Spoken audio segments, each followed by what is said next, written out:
Hollywood to work. It's just a dream. I was like, what? I was like, all these people are in this movie?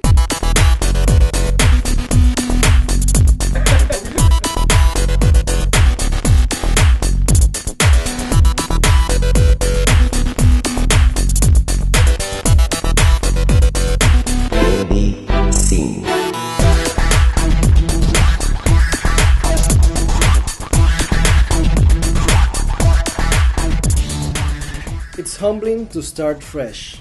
It takes a lot of courage, but it can be reinvigorating. You just have to put your ego on a shelf and tell it to be quiet. Jennifer Ritchie Payette, Life Transformation Author. After representing Puerto Rico in the Miss Universe pageant, a lot of great opportunities arose for our guest in our country. A successful career, modeling, singing, and acting was just a few of her achievements in Puerto Rico. She had her own musical TV show and a marvelous acting career in TV and theater. In 1972, she performed as the star of the USO tour Puerto Rico Sings for the Troops stationed in Vietnam. Bienvenida, Ivonne. Gracias. There's a common phrase that says, no man is a prophet in his own land. But in your case, you were a very successful artist in Puerto Rico. Why did you decide to leave your fame, your friends, your family, and your country to start all over in Hollywood? Well, I didn't leave to start all over in Hollywood. My intention was to study acting. I was bit by the bug of acting when I saw Pacino doing the Sicilian kiss scene in The Godfather 2. I was sitting there, and all of a sudden, and he's very cool talking to Coppola, and all of a sudden they go action, and he gets red, and then he goes and does the scene, and I'm like, how do you do that? So I was bit by the bug when I was inspired by him when I saw that. And what happened was I went back to Puerto Rico to do my TV show, and I was asking everybody, how do I become an actor? How do I study? And everybody's like, oh, yeah, let's go to the cleavage, let's show the legs. You know, they wouldn't care, they couldn't care less because I was selling a show where I was supposed to be a very sexy vedette. And I met Tony Martinez, who was a Puerto Rican actor who lived here for many years and who worked in The Real McCoys. He played the part of Pepino. And he says to me, what are you doing here? You're an actor? You're a comedian and you don't even know it. I said, oh my God. So he guided me, he mentored me. And because he had a career here in Los Angeles, he decided to bring me to Los Angeles where he had his acting teachers and his ex-wives also, so that I would be anchored to somebody. And so that I would be very far away from Puerto Rico. Because if I was in New York studying, I would be lured back to singing and doing other stuff, so he didn't want me to be distracted. So that's why I ended up, not in Hollywood, because I don't consider I came to Hollywood, I came to Los Angeles to study. I think I came to Hollywood to work now in the 90s. Okay. Puerto Rican actress Rita Moreno said, I had battled racism and sexism all my life. Now I had to battle ageism. Since your role of Mrs. Santos in the movie Lean on Me, you have been non-stop working on TV and movies here in Hollywood or Los Angeles. Yeah. How difficult is for a middle-aged Puerto Rican actress, although you look 25, Thank you. to work as much as you do in Hollywood, and what's the key to do that? You know, when I came to Hollywood to work in 1990, first I came here in 1989 to do a play at San Diego Repertory Theater, and that's when one of my agents from New York was here already established. And he says to me, why don't you come back for pilot season? Sublet your apartment in New York and give it 3 months. Well, I did come back for pilot season, and I booked a pilot as a series regular for ABC. And one casting director books you, so that casting director is friends with another one, and so they tell the other one, oh, this is a real good actress, she's new in town. And so therefore, I couldn't go back to New York for 4 years because I wouldn't stop working here. Maybe because I was new in town, and also because I had a big background in my theater work. Really sustained and backed me up, you know. My theater work in New York, because that's all I did in New York, 10 years of Broadway and off-Broadway work.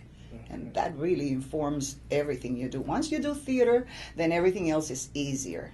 because you rehearse in the American theater. You rehearse 5 hours a day, 6 days a week, and then you perform 8 performances a week. So you develop character, and then by the time you get to TV and film, you don't have time to rehearse. But the work you did in theater informs you. Oh, this is like that character I played, and so therefore you can put it into your TV work and your film. So theater is what established me really as a serious actor. Hollywood movies and TV shows have been evolving their perception of Hispanic characters. One of the main difficulties that Hispanic actors has to deal are stereotypes. And I heard on an interview that you said to your agents that you're not going to play the maid character. No. Why you don't want to play those characters? Because they're the stereotypes that they know us for.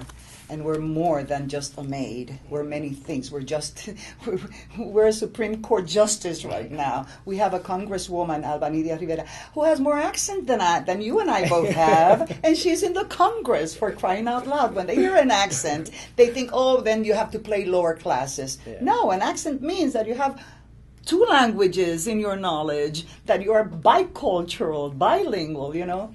So, yeah, no, I told them that I didn't want to further the stereotype. Now, if we are talking about devious maids, Mark Cherie brought in Gloria Calderon-Kellett, playwright, and Tanya Saracho, Mexican-American playwright.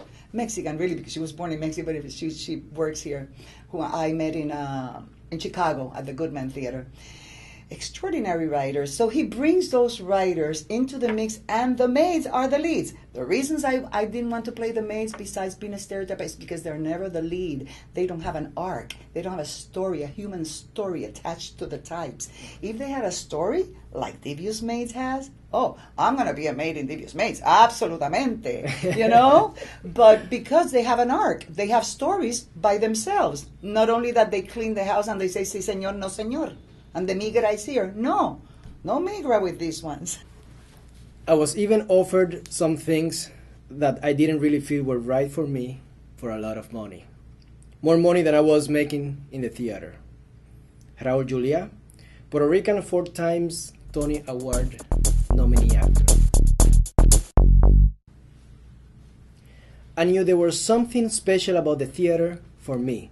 Something beyond the regular reality. Something that I could get into and transcend and become something other than myself. Words of actor Raul Julia. Your performance of Bertolt Brecht, Mother Courage, won you a Best Actress nomination by the San Francisco Bay Area Critics Circle. You have an amazing career in theater in New York and here in California. How important is for Ivonne Coll to act in theater, and why? It's the most important thing for me to act in theater. It was my first love and my first experience as an actor. And I think what it is, it's the fact that you are with a live audience, breathing with them and vibrating with them and emoting with them, and the fact that you are portraying a human soul, that where they recognize themselves or others. And that's unequal. That you can't pay that to the actor. It's an experience because it's a soul spiritual experience. Has nothing to do with materialistic anything or with ego. That's where you put the ego aside and you perform the play. For 2 hours, you bring that audience live with you into that world. And you vibrate with them, and you emote with them, and you touch their hearts or souls and their minds with what you're doing. In TV and film, you know, they edit your work, so it's not really the performer's work. It's mostly the director or the editor's work, which is okay. But in the theater, it's us. It's the actor's work, really, you know. And that's my first love. That's my first and true love. And that's why I feel like so many great older actors are so great in film and TV because they came from the theater. So, and it always, even Pacino does theater, you know. Meryl Streep was performing Mother Courage at the same time I was doing it in New York. She was doing it in New York and I was doing it in the West Coast. She was doing it in the East Coast. And my only fear was that somebody would say, you know, this Puerto Rican actress doesn't match Meryl Streep. You know, that was my fear. And the fact that they nominated me, the San Francisco, just that nomination let me know, and also the reviews that I got, let me know that it didn't matter. My ethnicity didn't matter. It didn't hinder any of my work. On the contrary, one of the reviewers said, you know, Brecht has a style which is he wants to separate the audience from the performer. And I had only one little word in Spanish. I think I said guerra in Spanish. One word in the whole play. And one reviewer in San Francisco, he said, her Puerto Rican inflections, because I have the inflections because I think still in Puerto Rican in Spanish, so my rhythm is mostly Puerto Rican rhythm in English. So he said, her Puerto Rican inflections help to fulfill Brecht's vision of separating the actor from the audience. And I thought, oh, God bless us all, you know. So one question, like after many years of being an actress, but you also had the opportunity to direct in theater, that we're talking about theater. So how is your experience directing, and how difficult is to put aside that actress that you just mentioned and is beautiful aside and when you're directing? I love directing. It is easier than acting because the actors have to do the work. And then you just tell them what to do. You know, hopefully they'll give you what you're asking them to do. But it's in the casting of the piece, you know, so you spend your good time casting it properly, and then you just play with the script, with the words, with the actors. Play, you know. I love directing, but my first love is still acting. Yeah. You're one of the few Hollywood actresses that are working constantly, theater, TV, and films. Thank you, God. And for some reason, most of the actors works basically in one of these media more often. Which do you prefer as an actress? TV, film, or theater? Although I think you... Yeah, it's already. Theater. You know, I prefer theater for the experience, the live performance. And I love to do television work because it's very immediate. It lends itself to improvisation in the sense that you don't rehearse. Mm-hmm. You get to the set and then you find out you got to bring something to the scene. But that's where you find out what you have to do. And then you're expected to deliver it immediately. So that immediacy, to be able to do that, it's fascinating in film and TV because you don't rehearse. But the money is good in television. So I really appreciate and very happy about all the pensions and all the good things that are coming from all my unions, you know. Okay. Yeah. And the respect that you have as an actress when you said that you have done theater in New York, San Francisco, California, I mean, that respect is priceless. Yes, as an actress. It is. And it is, even though sometimes people go, you know, don't say you do theater when you come to Hollywood. Casting directors, they respect the actors that have done theater. Because they know that you know. The only thing that you have to be careful as an actor with is that you cannot be theatrical in a performance for television or film. If you're theatrical, then it won't read good on camera. So you have to just bring it in a little bit more, you know, and make it simple. Como dicen los americanos, make it simple. I'm not a film star. I'm an actress. Being a film star is such a false life, lived for fake values and for publicity. Vivian Lee, Gone with the Wind, actress. Ethnic stereotypes are boring and stressful, and sometimes criminal. It's just not a good way to think. It's non-thinking. It's stupid and destructive. Actor Tommy Lee Jones. Recently, you have worked in 3 different projects, written, directed, and produced by Hispanics. Mm-hmm. Los Scavengers, East Los High, and Endgame. Why is it important that more Hispanics, writers, producers, and directors get involved in TV and film here in Hollywood and the whole world, basically? Exactamente. We have to begin telling our stories from our points of views, which are the authentic points of views, because are the real experiences from our writers. The producers will know how to transfer that. The director will know how to transfer that. So it's important that we start so that we get away from the stereotypes of being just the maid or the illegal alien, like they call the people that are here illegally. We have to start telling our stories. Endgame is about a group of kids that wins a chess championship. And he created an imaginary character. Rico Rodriguez played it, my grandson, and I am the Mexican grandmother who was a farm worker who teaches him how to play chess. So when we get out of those stereotypes, who would think that a farm worker would teach her grandson because her husband was a chess player as a hobby that he had? So these are the important things that we need to get out of the stereotypes by telling our success stories.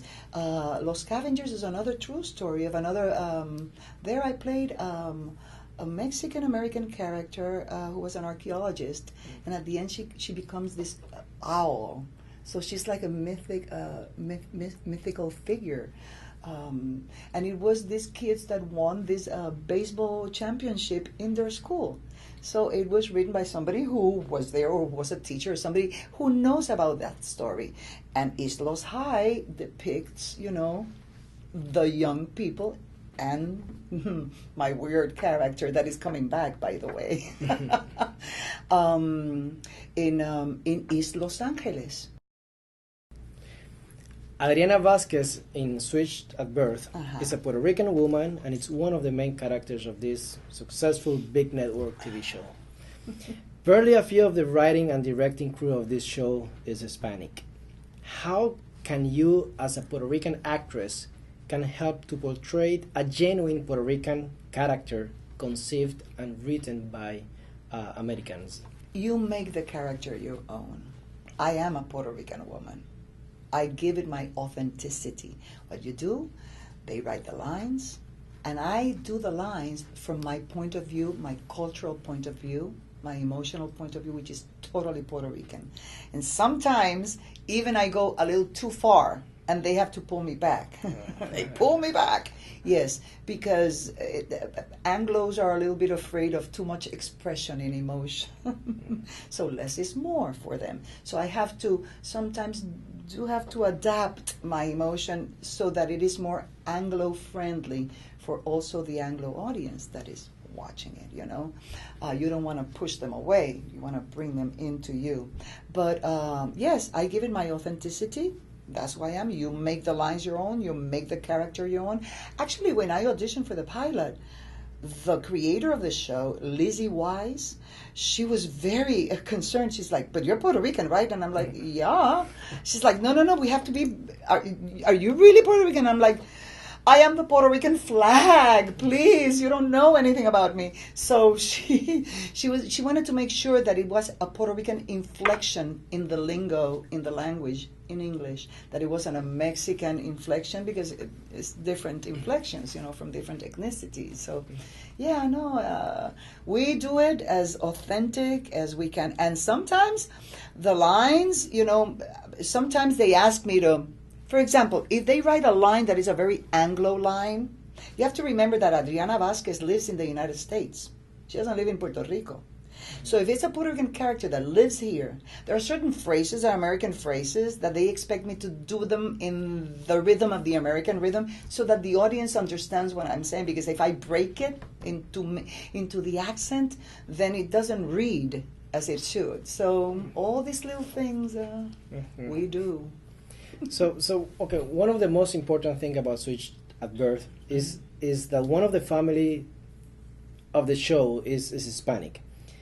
That happened before with Ugly Betty. I don't know if you remember. And both projects were shown in big networks. Yeah. Do you think that big networks, TV networks, now they are more open to show more Hispanic stories? Networks? Yeah. Well, we're talking about ABC Family, which is cable. Okay. Because Switched at Birth is on cable. Anything on cable is very open to doing Hispanic stories, like The Fosters, that is produced by J-Lo. Wonderful Hispanic storyline. Gina Rodriguez is in another one in USA. She's like the honcho of the whole business there. And those are Hispanics and Hispanic stories. But network? No. Network puts Networks brings Hispanic characters, like Chicago Fire. There's a Hispanic girl, maybe, a Hispanic character here and there. Sara Ramirez is in the other one character, so it's only one character here and there. But they don't bring Hispanic stories. That has not happened. No, they bring Hispanic characters, and it's usually the younger women is like the angry one, or the angst one, or the young man who is very serious and angry, and he's the detective or the police guy. It's always the same. It's always the same parts. That's what Network plays very safely. Network has not told our stories except for Ugly Betty, and it took a Hispanic producer to bring it also to ABC. So no, Network, I think cable is the one that is giving the Hispanic stories more, space, and they are allowing us to breathe and to have a normal life out of the stereotypes. And, I still long for the idea that, anyway. So it's gonna be up to us to do it then. That's what I was saying. It has to be, bring our stories, write them, produce them, direct them. And then, and if they make money, we will get produced. For sure. Because that's all it is. It's show business. If they make money with them, they'll produce those stories. Gracias, Ivonne, por estar con nosotros. Thank you very much. Mi placer. Thank you.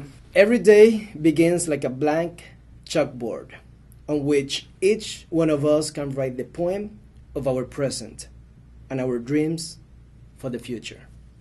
Ricky Martin. Thanks for watching us, and see you next week on the indie scene.